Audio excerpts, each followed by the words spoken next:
Breaking news on the battle to retake Mosul and what it might mean for our own national security. A new piece in the Wall Street Journal reporting the offensive highlights the risk of fighters fleeing elsewhere, saying, quote, U.S. and European officials said they have not changed their assessment that as Islamic State loses territory, young men who traveled from Europe to fight with the group will seek to return.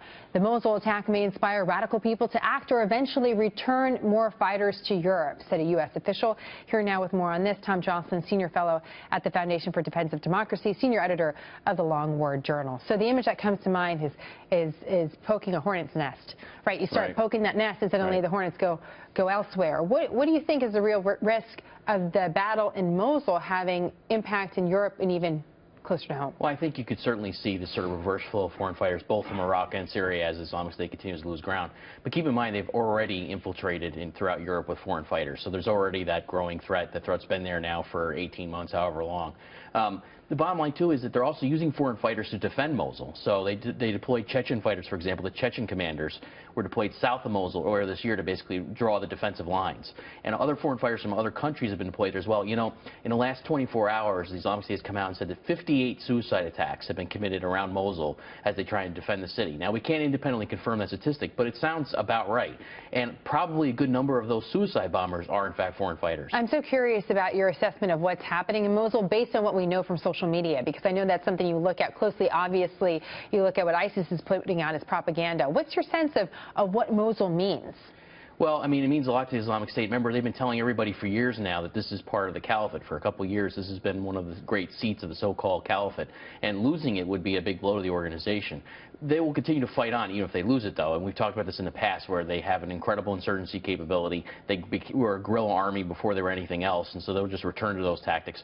And also, we've seen that they've been able to lash out at the West, that they have this capability to hit the West and commit terrorist attacks.